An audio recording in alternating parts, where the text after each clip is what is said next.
Hi students, నేను మీ Hindi sir Singh సార్ని. మన 2024 10th క్లాస్ పబ్లిక్ ఎగ్జామినేషన్, ఈ ఎగ్జామ్స్కి హిందీ పరీక్ష మనం బాగా రాయాలి, మంచి మార్కులు తెచ్చుకోవాలి, 100కి 95 98 కన్నా ఎక్కువ మార్కులు తెచ్చుకోవాలి అనేది మన ఉద్దేశం. అయితే హిందీ సబ్జెక్ట్లో క్వశ్చన్ పేపర్ 1వ ప్రశ్న నుంచి 30వ ప్రశ్న వరకు ప్రతి ప్రశ్నని అసలు ప్రశ్న ఎలా ఉంటుంది, ఏ మోడల్లో ఉంటుంది, ఎలా మనం ఆన్సర్ చేస్తే ఫుల్ మార్క్స్ మనం పొందగలం అనేది ఒకసారి తెలుసుకుందాము. ఆల్రెడీ 1వ ప్రశ్న పెట్టడం జరిగింది. ఈరోజు 2వ ప్రశ్న క్రియా విశేషణ మీద అడగడం జరుగుతుంది.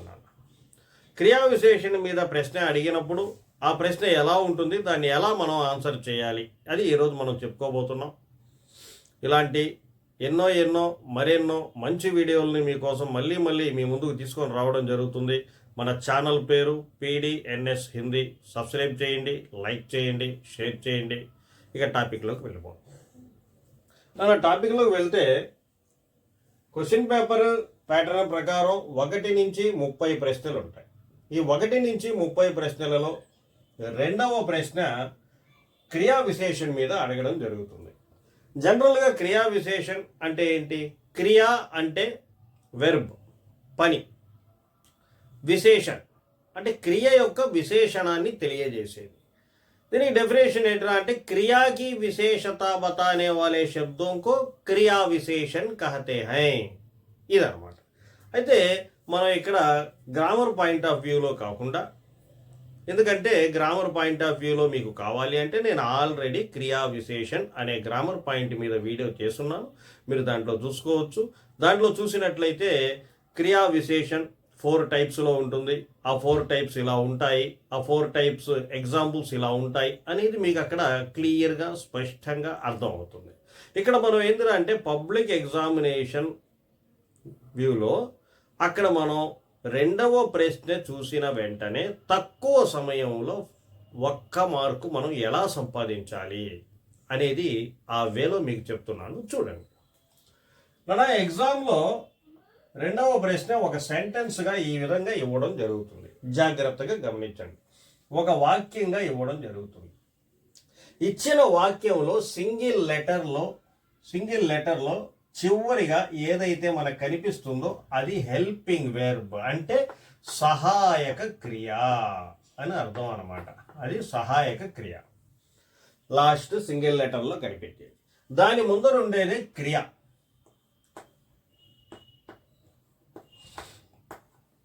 మరి ఆ క్రియ మీద మనం 4 క్వశ్చన్స్ ఆర్డర్లో వేయాలి. ఎలా? కైసే, కబ్, కహా, కితనా అనే ఆర్డర్లో ఈ 4 ప్రశ్నల్ని మనం వేయడం జరుగుతుంది. కైసే అంటే తెలుగులో ఎలా అని అర్థం. కబ్ అంటే ఎప్పుడు అని అర్థం. కహా అంటే ఎక్కడా అని అర్థం. కితనా అంటే ఎంత అని అర్థం అన్నమాట. ఎంత అని అర్థం. అంటే మనం చేయాల్సింది ఏంటి? ఒక వాక్యం అక్కడ కనబడగానే ఆ వాక్యం చివర్లో ఉండే సింగిల్ లెటర్ది సహాయక క్రియ, దాని ముందర ఉండేది క్రియ. ఆ క్రియ మీద ఈ 4 ప్రశ్నల్ని మనం వేయాలి. చల్తా హై, నడుస్తున్నాడు. మొదటి ప్రశ్న వేయండి. ఎలా నడుస్తున్నాడు అనగానే ఆన్సర్ వచ్చేసింది ధీరే. కాబట్టి ఈ ధీరే అనేది నెమ్మదిగా అనేది క్రియా విశేషణ్. ఈ విధంగా మనం చాలా సింపుల్గా ఆన్సర్ని మనం గుర్తించవచ్చు అనమాట. ఇలాంటి ఇంకొన్ని ఎగ్జాంపుల్స్ని మనం చూద్దామా ఇక్కడ.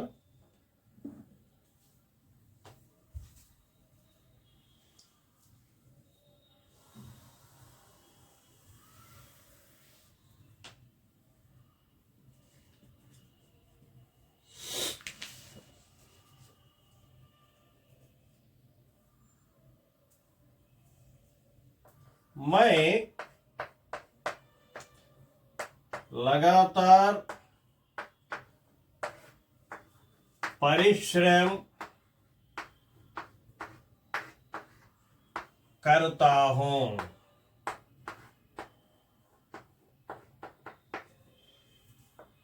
చూడండి అన్న, మై లగాతార్ పరిశ్రమ కర్తా హూ అని ఇక్కడ ఒక సెంటెన్స్ ఇవ్వడం జరిగింది.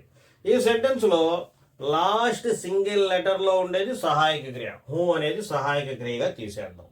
దాని ముందర ఉండేది క్రియ కర్త, కర్త అనేది వెర్బ్. కర్తా హూ చేస్తున్నాను, చేస్తున్నాను. సరే, ఏం చేస్తున్నావు అంటే హార్డ్ వర్క్ చేస్తున్నావు అని అర్థం లేండి. మరి దీని మీద 4 ప్రశ్నలు వేయాలి. ఎలా చేస్తున్నావు? కంటిన్యూస్ చేస్తున్నావు, లగాతార్ కంటిన్యూస్. ఆన్సర్ వచ్చేసింది కదా. 1వ ప్రశ్నకి మ్యాక్సిమం నా కైసే అని క్వశ్చన్ వేయగానే మ్యాక్సిమం 80% ఆన్సర్ కైసే మీదనే మనకు లభిస్తుంది. ఎక్కడో ఏదో కొన్ని సందర్భాల్లో మాత్రమే కైసే తర్వాత కబ్బుని ఉపయోగించాల్సిన, కహాని ఉపయోగించాల్సిన, కితనా అనే దాన్ని ఉపయోగించాల్సిన పరిస్థితి మనకి వస్తుందన్నమాట. ఇప్పుడు చూడండి, तुम वहां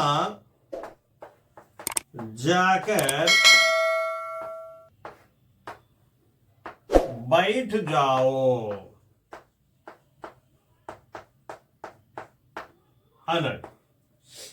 మనం అనుకున్న దాని ప్రకారం ఏంది, వాక్యం చివరిలో సింగిల్ లెటర్లో ఉంటే సహాయక క్రియ అని అనుకున్నాం. ఇక్కడ సింగిల్ లెటర్ది ఏం మనకి కనబడడం లేదు. ఇక ఉండేది జావో. జావో అనేది ఇక్కడ ఏంటంటే బయట జావో. బయట జావో అనేది క్రియ.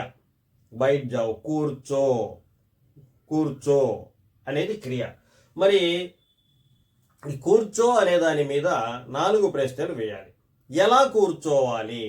ఎలా కూర్చోవాలి? ఏం లేదు ఇక్కడ. ఎప్పుడు కూర్చోవాలి?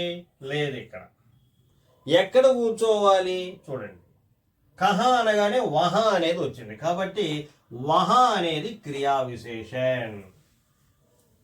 ఆ విధంగా ఆర్డర్లోనే ప్రశ్నలు వేయాలనైనా. ఇక్కడ చూడండి, రాహుల్ బహుత్ खाता है.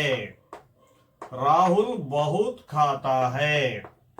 చూసారా, వాక్యం చివరిలో సింగిల్ లెటర్లో ఉంటే సహాయక క్రియ, దాని ముందు ఉండేది క్రియ. క్రియ మీద 4 ప్రశ్నలు వేయాలి. క్రియ ఏంటి? ఖాతా. ఖాతా అనే దాని మీద కైసే ఖాతా హై, ఎలా తింటున్నాడు, ఎలా తింటున్నాడు అనేది ఆన్సర్ లేదు. ఎప్పుడు తింటున్నాడు? No answer. ఎక్కడ తింటున్నాడు? No answer. ఎంత తింటున్నాడు? చాలా, బహుత్. కాబట్టి బహుత్ అనేది క్రియా విశేషణ్ అవుతుంది. కాబట్టి ఒక మాటలో చెప్పాలంటే మీకు అర్థమయ్యేటట్లుగా చూడండి నాన్న, ఎగ్జామ్లో సింగిల్ సెంటెన్స్లో మనకి ఈ విధంగా కనిపిస్తుంది. ఆ సెంటెన్స్ కింద వాడు ఎలా అడుగుతాడు? క్రియా విశేషణ్ శబ్ద పెహచాన్ కర్ లిఖియే అని అడుగుతాడు.